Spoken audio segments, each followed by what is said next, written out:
Sunday, November 16th, at approximately 2:30 a.m., Mary Brandon was picking up some Colonel Sanders chicken at the corner of Sunset and Fairfax. A girlfriend was supposed to give her a lift home. Mary Brandon was 23, 5'5.5" tall, 118 pounds, blonde hair, light brown eyes, swing shift waitress at the Zomba Club. Mary Brandon, tired and hungry, but just mad enough to walk the 8 blocks to her small apartment off the corner of Sunset and Crescent Heights. Mary Brandon, en route to her doom.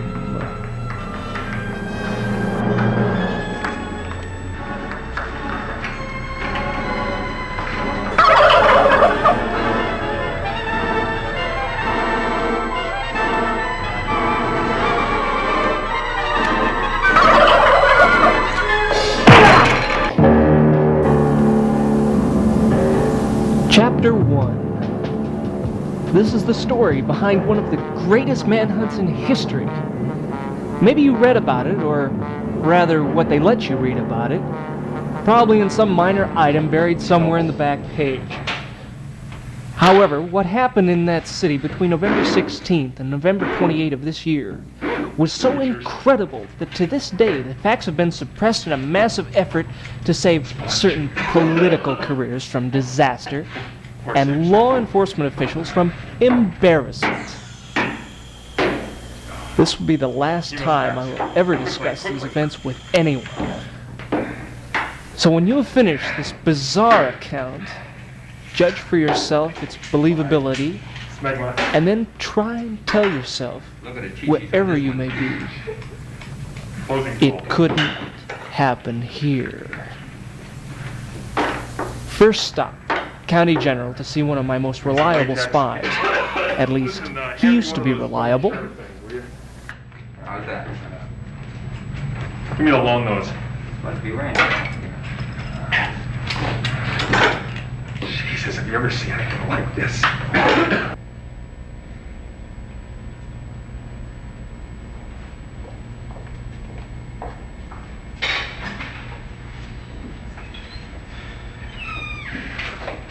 Boy, that was something, wasn't it? I'll never forget that set of kahunas if I live to be 100. Let's go get a hamburger. I told you not to order a hamburger when they have an autopsy. Oh, yeah, I forgot.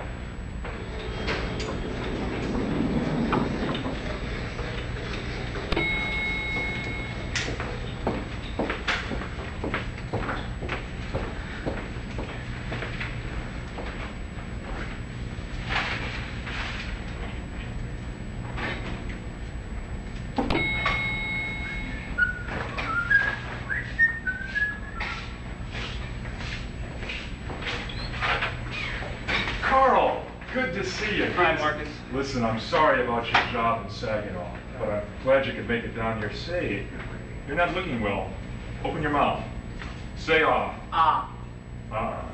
Here. Listen, I have just performed one of the strangest autopsies in my life, and I think it's going to interest you. One of the most brutal, vulgar, obscene murders. This poor girl, you should have seen her cheek cheeks.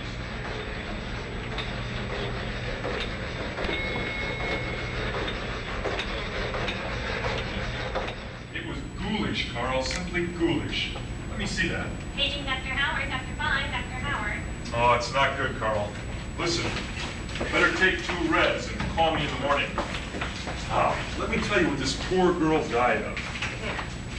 Multiple melanoma with septic abscesses of the lower extremities, meningioglycemia and meningitis of epicatology, incapacitating biliary cirrhosis and choliolitis, metastatic bronchiocarcinoma, expanding mass lesion compressing the pons, cerebrium, and medulla on the left, and acne vulgaris. Pretty fantastic, eh? Yeah, but what does that mean in layman's terms? Well, in layman's terms, she was stomped to death by a 6 to 7 foot turkey, give or take an inch. We found traces of turkey feathers and lice on and about the deceased. Well, wait a minute. You expect me to believe that it's a 7-foot giant turkey that was responsible for that murder? That's about the size of it, Carl. Listen, I have to do a lobotomy in about 5 minutes, so if you need any further information, just get in touch with me, and take better care of yourself. Nice seeing you again, Carl. Turkey. Turkey. Turkey. Turkey.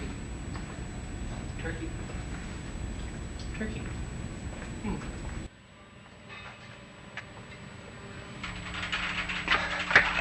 Chief! Chief! What is it? What is it? Well, I got a story. Yeah? I got a story this time. Yeah, you're Yeah. sure? Yeah, I'm sure I got a story this All time. right, Come on in. Come on in. What is it this time, Kornchek? The hospital case you put me on, that murder. Yeah? It's the most incredible story I've ever seen in my life. You know what I found out while I was down there? No. Hold on, Chicago. But come on, I'm busy, Kornchek. I Listen. don't have all day. I got a lot of paper to turn out here. This is what the autopsy turned up. There's your story. Where'd you get this? Turkey murders? Oh, come on, Kornchek. That's yellow journalism. I don't What are you want talking about? Stuff. This is the most important story that's come in ages. Important story here. Turkey. Rhode Island I Red, guess this cover is- that and do something worth what? Don't put What do you that mean, away. Rhode Island Red? Yeah, I don't want that anyway. Get on out of here. I've got work to do. But this story could make this paper successful again. Again? Can't you understand that? Sure, I can understand it. Not from this maybe. The Rhode Island Red, cover that. That's a good story. Turkey murders. Nobody's gonna get out of here, But- Kornchek. I don't have time for all this. I'm a busy man. Leave my birds alone and get out of here. That's enough corn. Get out of tell here. you. Get out of here. Listen, What? the next story that I bring in here, Yeah? if you turn that down, so help me, this newspaper is gonna go right down with it. Get out of here. Don't bother me anymore. What do you think? I think you made me break Get my out. right. You made me break my hat. Get out of here. Oh. Go.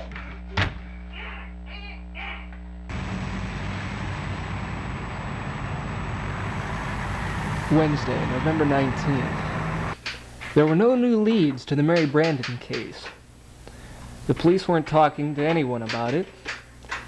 I could sense already that there was some kind of cover-up going down. No one wanted to talk about this strange murder. I had a feeling, call it reporter's intuition, that the murderer was out there somewhere, lurking about, just waiting to strike again. I could sense it, that he would kill again. Where or when, I couldn't tell. I just had to sit it out and wait.